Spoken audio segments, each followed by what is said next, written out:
नमस्कार, भारत लाइव देख रहे हैं आप। पिछले दिनों सिवान में जो AK-47 से गोली कांड हुआ जिसमें ओसामा को फंसाया जा रहा था, उस पे साबुद्दीन की पत्नी का भी बयान आ गया है। आपको बता दें कि ओसामा साबुद्दीन के बेटे हैं जिन्हें गोली कांड में नाम दिया गया था। कुछ दिन पहले ही MLC चुनाव में वोटिंग के बाद देर शाम जो है एक निर्दलीय उम्मीदवार रईस खान अपने आवास गांव जा रहे थे। गांव जाने के क्रम में उनके काफिले पे कुछ हमलावरों ने उन पर हमला कर दिया था। बताया जा रहा है कि 4-5 की संख्या में हमलावर थे और AK-47 से उन पे ताबड़तोड़ फायरिंग की गई थी, जिसपे 1 लोगों की जान गई और 4 लोग के घायल होने की खबर आई थी। जिसके बाद जो है पुलिस प्रशासन वहां की जांच पड़ताल में जुटी और साथ ही रईस खान जो हैं, जो कि निर्दलीय उम्मीदवार हैं, उन्होंने पुलिस से एक आवेदन देकर अपनी जान की सुरक्षा के लिए उन्होंने आवेदन लिखा था कि शाबुद्दीन के बेटे ओसामा ने साथ ही 4-5 और लोगों के नाम दर्ज करवाए थे, जिस पर अब साबुद्दीन की पत्नी का भी बयान सामने आ गया है। साबुद्दीन का पत्नी का कहना है कि अगर जो बेटे को न्याय नहीं मिला तो वो सिवान छोड़ देगी। उन्होंने क्या कुछ कहा है वो हम आपको बताते हैं।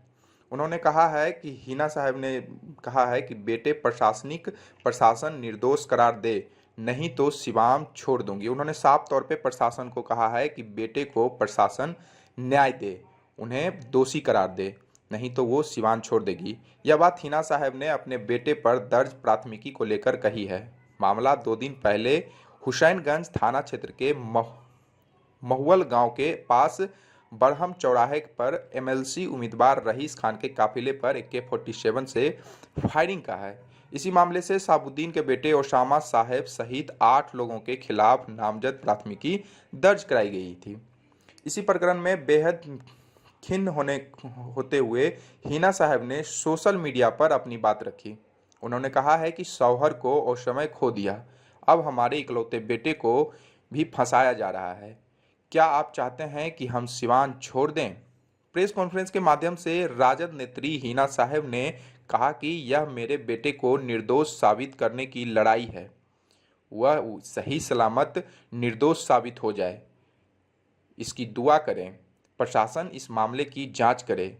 किसी से कोई शिकायत नहीं है और ना ही हम किसी पर कोई तोहमत लगा रहे हैं।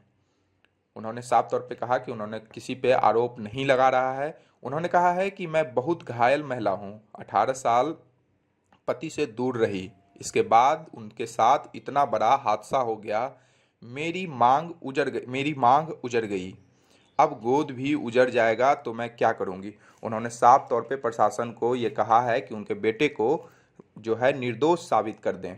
उन्होंने ये भी कहा है कि 18 साल साबुद्दीन से उन्होंने दूर रहकर जो कष्ट झेला है, अब वो झेलना नहीं चाहती, अपने इकलौते बेटे को भी खोना नहीं चाहती। साफ तौर पे उन्होंने कहा है कि उन्हें निर्दोष साबित किया जाए। अब देखना ये होगा कि पुलिस प्रशासन इस जांच के मामले में, ये गोलीकांड के मामले में, MLC चुनाव के दौरान बाद जो गोलीकांड हुआ उस पर क्या कुछ खबर निकलकर सामने आती है, जांच निकलकर सामने आती है, वो भी हम आपको अगली अपडेट में बताएंगे। फिलहाल इस खबर में इतना ही। अगर ये वीडियो पसंद आई और वह बिहार के राजनीति और बिहारियत से सरोकार रखेनी तो सब्सक्राइब बटन दबा के चैनल के सब्सक्राइब कर ली।